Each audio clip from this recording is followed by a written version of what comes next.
Ha! Take that, Ryan Johnson's portrayal of Luke in Last Jedi. The finale of Mandalorian Season 2 is how Luke should be done.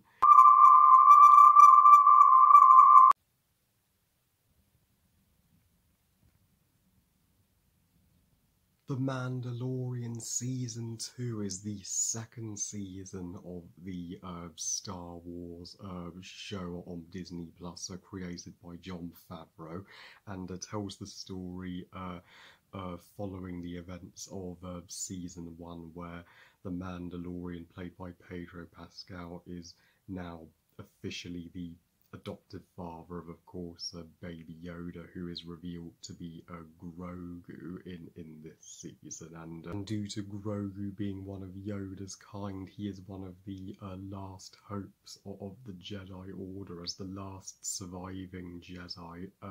Ahsoka and Luke, the only two Jedi who remain after the original trilogy, take an interest in training Grogu in the ways of the Force. Now, my apologies for not getting this review of Season 2 up last year when it was officially streaming on Disney Plus. I wanted to, I just never had time to do it, but I just couldn't sit out of reviewing the second season of what Star Wars fans are hailing the saviour of Star Wars. Now, the Star Wars fandom is thankfully far more chilled and relaxed than they were when the sequel trilogy was going on, even though I don't think the sequel trilogy is that bad at all. But as for Season 2 of The Mandalorian, all I have to say is marvellous season, and even better than Season 1. This season has more Jedi, more action, more thrilling moments, and it doubles the awesomeness. And the final episode, the finale, especially if you're a Star Wars fan, will brighten your soul. Yes, that the Force is for the most part 100% strong with Season 2 of The Mandalorian, and I will happily watch this season and go back to it more times than I will the first. And I mean, I do think that Season 2 does have a 1 weak link in it, and that's Episode 2. That episode just felt derivative and padding, and Grogu eating the frog aliens' eggs just made him, you know, a frog killer. But after that, so we can grow to forgive him. But and also the giant spiders in that episode, I got flashbacks to Harry and Ron entering Aragog's lair in Harry Potter and the Chamber of Secrets, though Harry Potter did the giant spiders way creepier than Mandalorian.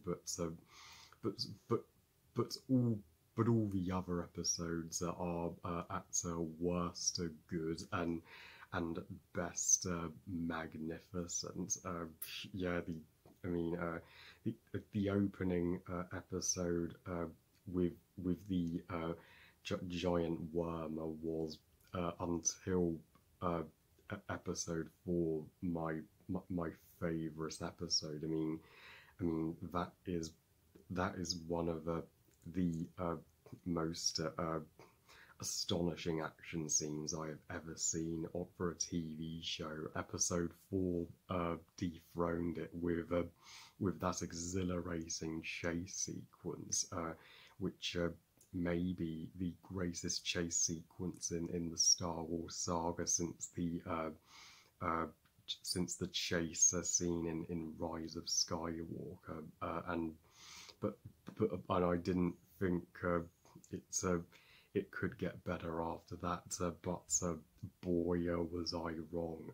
The Jedi features the grander return of my all-time favourite Clone Wars character, Ahsoka Tano, and played by Rosie Dawson this time in her first ever live-action debut. And Rosie Dawson, I mean, she proves the naysayers wrong. She is just as astonishing Ahsoka as Ashley Eckstein, and my God, does Ahsoka kick some serious ass whenever she does appear. Yeah, she has grown from a Padawan in the Clone Wars to a badass queen by the fall of the Empire, and she is, and I love the moment where she recalls seeing a Jedi like Grogu before, of course, as she's referring to Yoda, and so yeah, this season it has more lightsaber action, which was one of the areas that season 1 was lacking, and of course lightsaber fights and Jedi are what make Star Wars for me. So this season delivered more about what I love about the movies, and it's a real bummer that Ahsoka couldn't stay for more than one episode, because episode 6 and 7 could not live up to the Jedi without her. But another fan favourite Star Wars cameo we get in season 2 is Boba Fett himself, and finally we get to see the character whose armour the Mandalorians is based on, and thankfully he doesn't just stand around doing diddly squat like he did in Empire Strikes Back and Return of the Jedi. No, he gets all the action here, and I was especially mind blown by the season finale, that the rescue, which is of course everybody's favourite Mandalorian episode now, that there's no denying. And I mean, when the Empire kidnapped Grogu, and I mean, it was a pity we couldn't see just one scene of Grogu in episode 7 when they try to infiltrate the Empire. That is my one area of criticism with the penultimate episode. I mean, just one scene of Grogu would have helped us, remember that the mission is all about getting him out of there. But still, that the rescue is the episode where the Mandalorian and our heroes they go on to the Imperial Star Destroyer to confront that guy with the dark saber. Yes, that is so freaking cool that they finally brought in the dark saber that we saw in the later seasons of the Clone Wars, and brought that into live action. And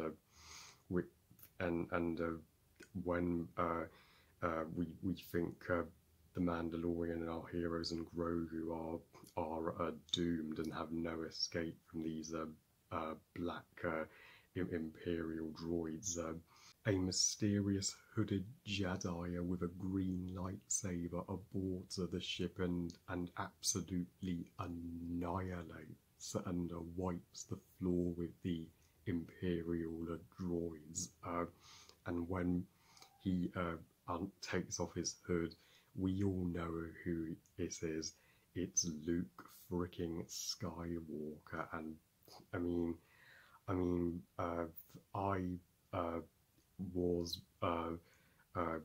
just shouting out a tremendous thank you that could be heard across the entire galaxy to Jon Favreau and Disney for finally doing the character of Luke Skywalker justice. I mean, why couldn't we have had this badass Luke in Last Jedi? And I mean, the CGI to make him look like a younger Mark Hamill. I mean, it was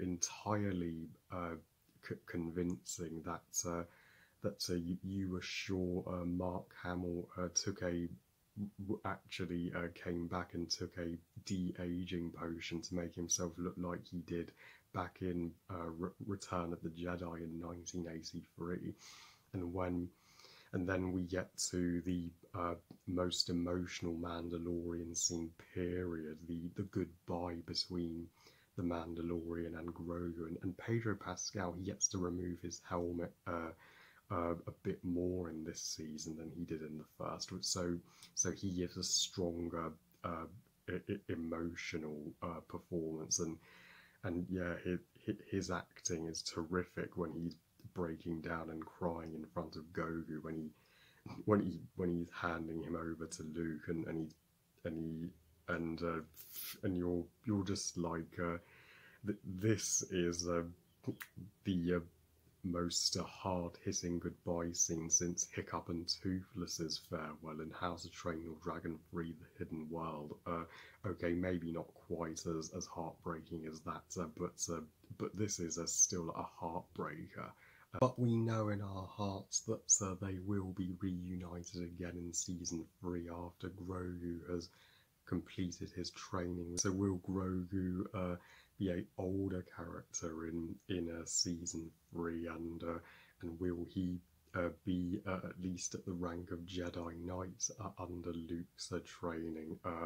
Most likely there's a 95% chance, and as for Pedro Pascal, the dude is on fire, and I'm sure he will be just as great in Wonder Woman 1984 when as Maxwell Lord, when I finally get to check out and review that movie. So overall, the Mandalorian Season 2 is everything that a second season should be. It improves literally everything over the season prior, with a more Jedi-driven narrative, a more emotionally impactful cliffhanger, and more girl power too, with the addition of Ahsoka and a nearly all female team backing up the Mandalorian on his rescue mission to